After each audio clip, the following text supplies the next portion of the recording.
Bonjour à toutes, bonjour à tous et bienvenue dans votre matinale du vendredi 8 novembre sur TV Vendée. Très heureux de vous retrouver pour vous accompagner ce matin et parler avec vous de l'actualité vendéenne. Il y a quelques instants, nous étions du côté des Sables d'Olonne avec notre invité du jour, Aurélien Huard. Avec lui, notre journaliste spécialiste du Vendée Globe, nous avons parlé du départ qui aura lieu dimanche matin, notamment de comment s'organiser si vous souhaitez aller justement assister au départ sur place, comment faire pour à la fois assurer son transport et surtout où se positionner pour avoir la meilleure vue possible sur les 40 bateaux qui vont donc s'élancer pour cette 10e édition.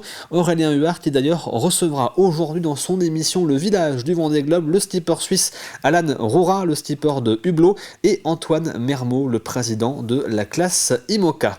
Voici les titres de l'actualité du jour. Nous parlons donc bien sûr du Vendée Globe avec le départ qui aura lieu ce dimanche et notamment de la sécurité. Le dispositif prévu pour le départ pour assurer la sécurité des 300 000 spectateurs attendus et des 12 000 personnes se trouvant en mer a été présenté hier. Vendée Globe toujours, nous irons aussi à la rencontre de Hubert Lemonnier, le directeur de course. Lui et son équipe se préparent à débuter leur mission, suivre l'ensemble de la flotte 24 heures sur 24 depuis le PC Course. Et puis nous prendrons la direction du collège de Benay qui organisait une journée de sensibilisation au harcèlement pour ses élèves. C'était à l'occasion de la journée nationale de lutte contre le harcèlement. Mais avant de développer ces titres, on fait un petit point sur votre météo du jour avec un grand beau soleil ce matin sur l'ensemble de la Vendée. Comptez 9 degrés dans les terres, 10 degrés sur le littoral vendéen. Pour l'après-midi, quelques nuages vont faire leur apparition, mais rien de méchant. Comptez 17 degrés sur l'ensemble du département. Les températures qui reste douce pour la saison. On fait le point également sur les marées pour aujourd'hui avec une basse mer à 2h21 et 14h55, pleine mer 8h47 et 21h37, petit coefficient de 45 à 42, le passage du Gois lui sera au plus bas et au plus praticable à 15h34. Le tour également des marchés du jour avec 3 marchés pour aujourd'hui, celui de l'Aiguillon-sur-Mer à partir de 8h, c'est place de la mairie, le marché des épaisses également de 8h30, place Monseigneur Bonneau, et puis le marché du Poiret-sur-Vie, c'est de 7h30 à 13h sur la place bien nommée place du marché.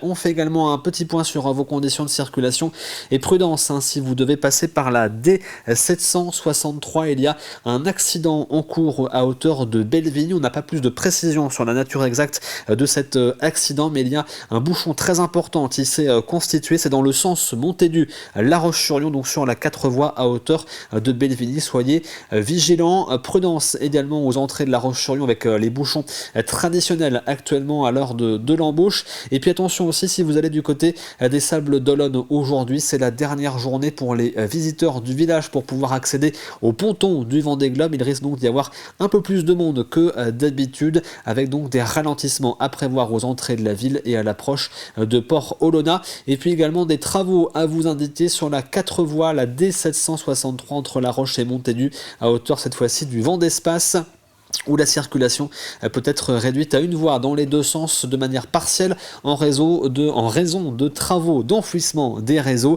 La route qui passe juste en dessous au même niveau est aussi concernée avec une circulation alternée. Et en ce vendredi 8 novembre, nous fêtons les Geoffroy. Bonne fête donc à tous avec un petit dicton. On dit souvent que temps couvert à la Saint-Geoffroy amène 3 jours de froid. Le temps n'est pas couvert en tout cas aujourd'hui apparemment. Il devrait donc faire encore relativement doux pour les 3 jours à venir. On passe maintenant à l'actualité du jour. Voici le flash.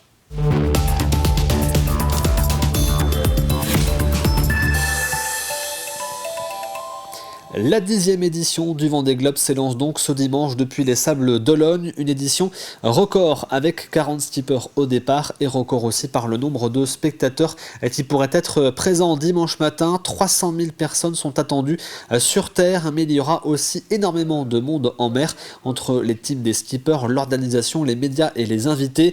Les forces de sécurité sont pleinement mobilisées pour garantir la sécurité de toutes et tous. On attend un nombre de personnes sur l'eau qui peut aller jusqu'à 12 000 personnes. Pour garantir la sécurité de ces 12 000 personnes, le préfet maritime a pris un arrêté qui installe une zone réglementée, Ça veut dire une zone sur laquelle il y a une réglementation spécifique qui s'applique pour le départ, depuis le samedi soir jusqu'au dimanche à 17h. Et dans cette zone-là, donc, il y aura des zones réservées aux concurrents, des zones réservées aux navires à passagers, des zones réservées aux navires de plaisance de 7 mètres et plus. Pour garantir que ce dispositif soit bien tenu et donc pour que cette sécurité soit vraiment effective et qu'on n'ait pas des gens qui se faufilent, il y a un important dispositif, d'abord qui est mis en place par l'organisateur avec plus de 37 semi-rigides et même davantage qui vont tenir la zone, qui vont indiquer aux plaisanciers où sont les limites et qu'il ne faut pas les franchir ou de ralentir ou d'expliquer ce qui va se passer. Et il y aura aussi de nombreux navires de l'État qui seront en second rideau, prêts à intervenir si jamais quelqu'un outrepassait les consignes de l'organisation de la course. Et sur la terre ferme, plusieurs centaines de personnes seront également mobilisées. Les précisions du préfet de la Vendée, Gérard Gavory. Nous avons à peu près 800 personnes qui vont assurer la sécurité de cet événement. Et sur ces 800 personnes, nous sommes à 450 effectifs dédiés vraiment à la sécurité. Donc avec des renforts, sur ces 450, nous avons bénéficié de 160 personnels en renfort. Et puis donc ça c'est la sécurité, garantir la fluidité pour l'arrivée vers les sables, garantir la sécurité de la nombreuse foule qui va se masser le long du chenal, mais pas que le long du chenal. Et puis aussi sur le plan de secours à personne, un dispositif adapté avec 9 plans Le départ du Vendée Globe sera bien sûr à vivre sur TV Vendée dès 7h30 dimanche en collaboration avec Ouest France et Voiles Voiliers. Nous vous montrerons tous les derniers mots des skippers, la sortie du chenal et bien sûr le départ donné à 13h02 dans la baie des Sables d'Olonne. Rendez-vous donc dimanche à partir de 7h30 sur TV Vendée. Et au niveau du PC Course, l'équipe du directeur de course Hubert Lemonnier se prépare également. Une fois le départ donné, ils vont devoir suivre l'ensemble de la flotte 24 heures sur 24, 7 jours sur 7 depuis les Sables d'Olonne. Il nous explique comment il s'organise pour assurer cette mission de plusieurs mois. Ce bureau, à partir du 10 novembre 13h, va rentrer dans un second mode. On va rentrer en mode suivi de bateau, suivi de car, avec, donc, comme je vous expliquais, une vie 24-24, 7 jours sur 7, ici même. Donc on va l'agencer un peu différemment. Ça va être notre IMOCA, notre bateau dans lequel on va vivre à 5. Et c'est vrai que c'est un lieu de vie, c'est un lieu de travail, donc c'est assez particulier. On a tous nos résidences qui sont ailleurs qu'au Sable d'Olonne, et donc on s'installe là pour un très long moment. Donc on y installe également des lieux de repos pour pouvoir, si jamais il y avait une crise, à la fois suivre la flotte, gérer une crise, peut-être même gérer une deuxième crise en parallèle. Donc c'est un lieu d'échange, un lieu de vie, mais et en même temps c'est bien parce que 3 mois avec tous les gens qui travaillent sur la course, c'est important de pouvoir échanger puisqu'on est tous concernés et passionnés par cette belle course. Nous restons au village du Vendée Globe avec la visite sur place hier de David Lesnard, le président de l'Association des maires de France et lui-même maire de la ville de Cannes. Il est venu rencontrer Yannick Moreau, le maire des Sables d'Olonne et président de l'Association des élus du littoral. L'objectif était de parler ensemble des défis que les villes côtières ont à relever. Le retrait du trait de côte en raison des évolutions climatiques, ça implique énormément d'aménagement de résilience, de protection, mais aussi parfois de logement, de reconstruction de logements, etc. Donc c'est une politique publique qui est nouvelle, c'est une charge qui nous incombe sans que ce soit que les financements l'accompagnent. Donc comment on fait pour mieux protéger le littoral, comment on fait pour tenir compte de l'urbanisme avec ces nouvelles problématiques. Un autre sujet qui me tient beaucoup à cœur, c'est la police sur les baies, la police, alors ce qui est très présente en Méditerranée, peut-être moins ici, mais je vais voir, lorsque l'on a une profusion d'embarcations qui ne respectent pas forcément les plans de mouillage, le respect des posidonies, qui sont des capteurs de carbone, et que nous, maires, on a zéro pouvoir. Au-delà de 300 mètres, on n'a plus aucun pouvoir. 300 mètres, c'est rien du tout. Donc on travaille là-dessus pour permettre aux maires, avec les services de l'État, d'être régulateurs du plan d'eau, de faire en sorte de concilier les usages. Voilà quelques exemples, mais parmi tant d'autres. Nous restons au Sable d'Olonne, mais pour un tout autre sujet. L'IFEAS, le premier fabricant français de défibrillateurs, équipe gratuitement la ville avec 30 appareils légers, connectés et simples à utiliser. La police municipale en sera aussi équipée pour pouvoir intervenir rapidement. Et depuis un an, plus de 17 000 Sablais ont été formés aux gestes de premier secours. La ville souhaite en effet devenir un modèle de lutte contre l'arrêt cardiaque. La nouvelle vague de partenariat avec l'IFEAS, c'est de remettre 30 défibrillateurs ultra modernes, ultra mobiles, ultra légers et connectés à des citoyens engagés. Donc on a sélectionné des policiers municipaux parce qu'ils sont au contact de la population tous les jours, et on a sélectionné aussi des citoyens sauveteurs qui sont engagés sur les plateformes et qui sont engagés dans les associations, dans les événements, pour pouvoir au quotidien être si nécessaire, utilisateurs de ces nouveaux défibrillateurs mobiles. Nous sommes déjà formés aux gestes qui sauvent. On est tous PSC1 ou secouristes du travail. Et là, on va avoir un outil supplémentaire qui va nous permettre d'intervenir beaucoup plus rapidement en cas de malaise cardiaque. Et même lors de nos pédestres, on sera équipé d'un petit sac. Ça nous permettra d'avoir le défibrillateur sur nous. Et même dans le cadre privé, on s'engage à emmener le défibrillateur sur notre lieu d'habitation et éventuellement s'en servir en cas de besoin. C'est un gros plus au service de nos concitoyens. Le service des urgences de Montaigu sera fermé à partir d'aujourd'hui 17h30 jusqu'à dimanche matin 8h30 en raison d'un manque de personnel. Il est conseillé de faire le 15 pour les urgences vitales et le 116-117 pour les soins relevant de la médecine générale. Ce jeudi, c'était la journée nationale de lutte contre le harcèlement. Le harcèlement, c'est une violence répétée qui peut être verbale, physique ou psychologique. Au collège du Marais Poitevin de Benay dans le sud de la Vendée, c'était donc une journée sans cours pour les élèves mais dédiée à ce sujet, une journée de sensibilisation autour de différents ateliers. Un reportage Grégoire de Châtillon. N-A-H, des lettres capitales formées par les collégiens dans la cour de récréation.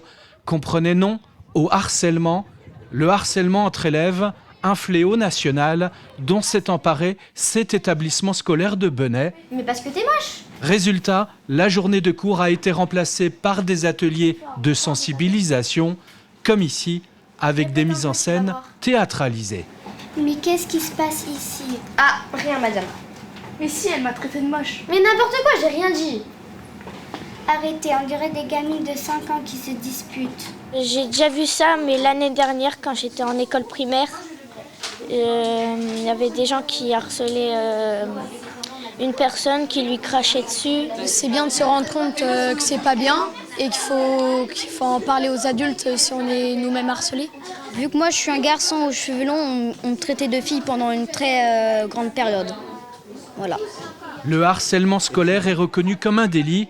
Pour qu'il ne puisse pas gangréner le collège Marais Poitevin de Benay, l'équipe pédagogique a voulu marquer le coup. On avait envie de vraiment banaliser la journée pour proposer des interventions auprès de tous les élèves.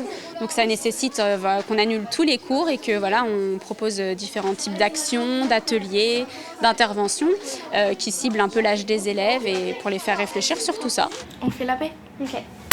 Afin de mieux détecter les situations de harcèlement au sein de l'établissement, un questionnaire d'auto-évaluation fourni par le ministère de l'Éducation nationale est rempli par les collégiens. Ils ont une quarantaine de questions et ça leur demande comment ils se sentent au collège, est-ce qu'ils ont envie de venir au collège, est-ce qu'ils s'y sentent en sécurité, est-ce qu'il y a des endroits dans le collège où ils s'y sentent moins en sécurité, genre les toilettes, des choses comme ça. Ont-ils vu également des camarades subir du harcèlement? Reconnaissent-ils eux-mêmes avoir harcelé des élèves? Pourquoi est-ce qu'il y a eu conflit ici? Lutter contre le harcèlement à l'école, cela veut dire aussi, et ce n'est pas rien, réduire considérablement le cyberharcèlement en dehors de l'établissement scolaire.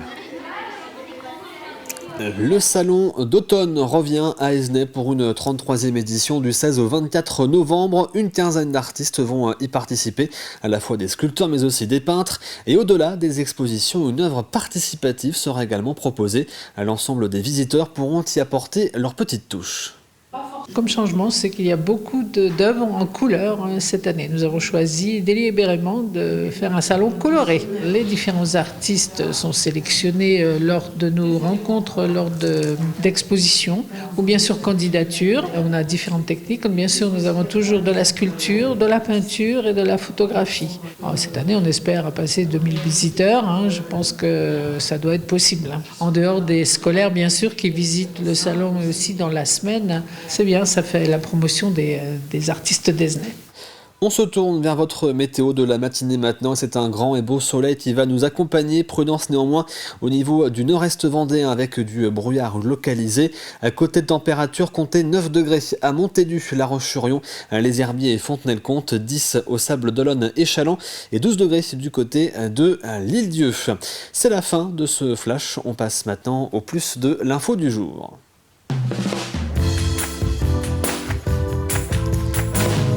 Et le plus de l'info est aujourd'hui consacré au campus à deux pas qui a été lancé à Fontenay-le-Comte, un campus qui permet aux étudiants de venir travailler à proximité de leur domicile sans avoir besoin de se rendre directement à l'université.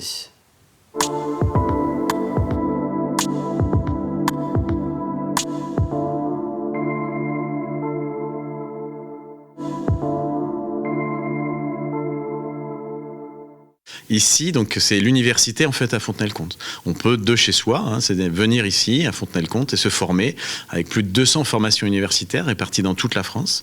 Donc ici, on accueillera à peu près une vingtaine de stagiaires chaque année. Et l'idée, c'est d'accueillir évidemment tous ceux qui veulent. Moi, je crois beaucoup à la reconversion professionnelle et c'est aussi important pour nos entreprises pour monter en qualité, en compétences, pour que les salariés restent sur nos territoires et puissent accompagner le développement de nos entreprises. C'est pour rendre un territoire plus attractif, notamment en proposant des formations d'enseignement supérieur. C'est un objectif en lien avec l'inéquité d'accès à l'enseignement supérieur, parce qu'on voit bien que dans les communes rurales, dans les zones rurales de la région des Pays de la Loire, on voit bien que l'accès aux infrastructures, l'accès à l'enseignement supérieur, lié notamment aux difficultés de mobilité, aux difficultés de logement, freine parfois certaines familles et empêche certains jeunes, notamment, d'accéder à l'enseignement supérieur. Donc, je pense que le dispositif va de plus en plus intéresser les collectivités, parce qu'on voit bien les difficultés des jeunes, notamment ici en région, à accéder au logement dans des villes comme Nantes, dans des villes comme Angers.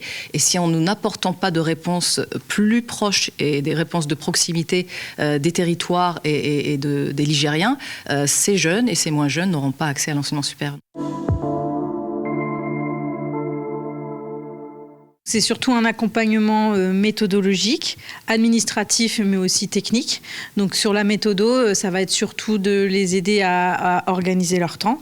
Donc on fait des plannings mensuels, en fonction aussi des livrables qu'ils ont à rendre et des partiels qu'ils doivent passer. Je m'assure qu'ils sont bien à jour dans leur formation. Je peux également les aider à réviser leurs partiels. Je peux relire des dossiers. Je peux également les aider dans leur recherche de stage, rédaction de CV, de lettres de motivation.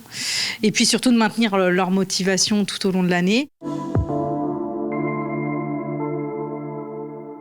J'ai déjà fait par le passé une année d'études en distanciel.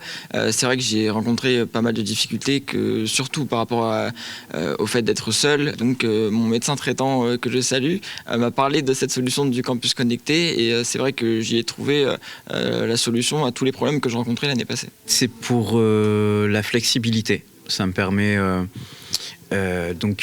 d'organiser ma vie professionnelle et de continuer à me former en fait. Et vous pouvez bien sûr retrouver ce plus de l'info sur tvvendée.fr. On passe maintenant, comme tous les vendredis, à l'agenda du week-end.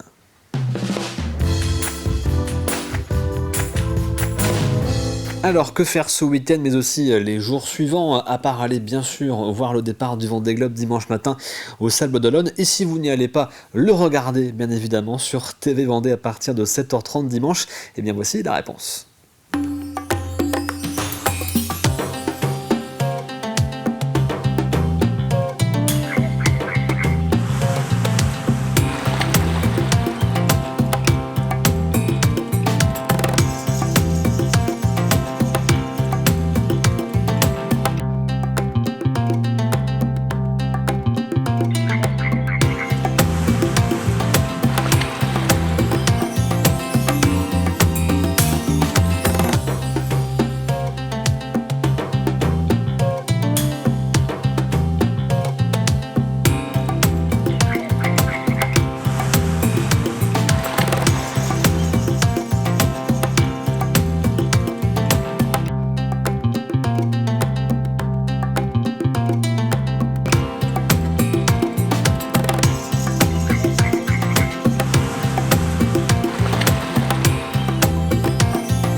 Et j'espère que vous avez donc bien pris note des différents événements à venir ces prochains jours en Vendée. On passe maintenant à l'extrait du jour.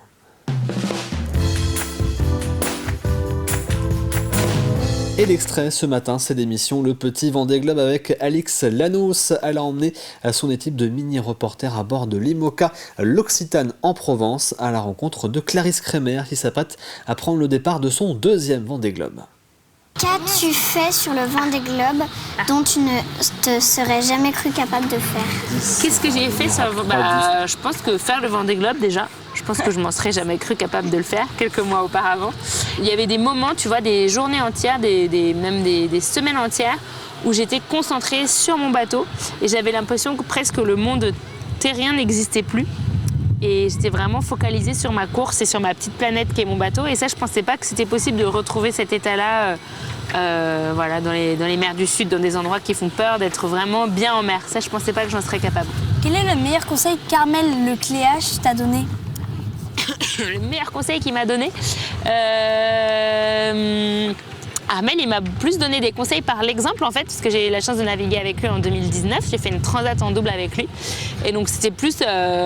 il m'a un peu inculqué sa façon de faire sur l'eau et il était quelqu'un de très rigoureux qui a beaucoup de techniques pour faire les choses bien et donc c'est plus plein de repères dans les manœuvres, dans toutes les bêtises à ne pas faire, tous les petits gestes techniques pour éviter d'avoir des problèmes. Il m'a plus appris par l'exemple qu'un vrai conseil comme ça, une phrase magique que je pourrais te donner. L'émission Le Petit Vendée Globe donc à retrouver aujourd'hui sur TV Vendée. On passe au rappel des titres de l'actualité du jour. Nous avons donc parlé bien sûr du Vendée Globe avec le départ qui aura lieu ce dimanche et notamment de la sécurité puisque le dispositif prévu pour le départ pour assurer la sécurité des 300 000 spectateurs attendus et des 12 000 personnes se trouvant en mer a été présenté hier. Vendée Globe toujours, nous sommes allés à la rencontre ce matin de Hubert Lemonnier, le directeur de course. Lui et son équipe se préparent à débuter leur mission, suivre l'ensemble de la flotte 24 heures sur 24 depuis le PC Course. Et puis nous nous sommes rendus également au collège de Benay qui organisait une journée de sensibilisation au harcèlement pour ses élèves. C'était à l'occasion de la journée nationale de lutte contre le harcèlement. On passe maintenant au jeu de la matinale.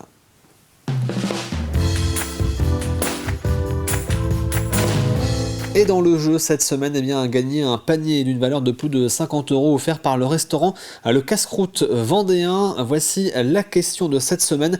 Parmi les 380 bénévoles du Vendée Globe, il y en a un qui vient de l'étranger, mais de quel pays? Il a fait le déplacement pour participer au Vendée Globe en tant que bénévole. Et voici le dernier indice de cette semaine. Il est de la même nationalité que le skipper Scott Scheuer qui prépare le Vendée Globe 2028. Scott Scheuer n'est pas présent au départ de l'édition 2024, mais il prépare déjà le Vendée Globe 2028 et donc ce bénévole est de la même nationalité que le skipper Scott Scheuer qui prépare donc sa participation au Vendée Globe 2028. Vous retrouvez bien sûr la question et l'ensemble des indices depuis le début de cette semaine sur tvvendée.fr. Vous n'avez plus que quelques heures pour tenter votre chance et donc repartir avec ce panier offert par le restaurant Le Casse-Croûte Vendéen. On arrive tout doucement à la fin de cette matinale. On se retrouve bien sûr lundi matin pour une matinale qui sera très largement consacrée au Vendée Globe. Nous reviendrons bien sûr sur le départ de dimanche matin, départ que vous pouvez,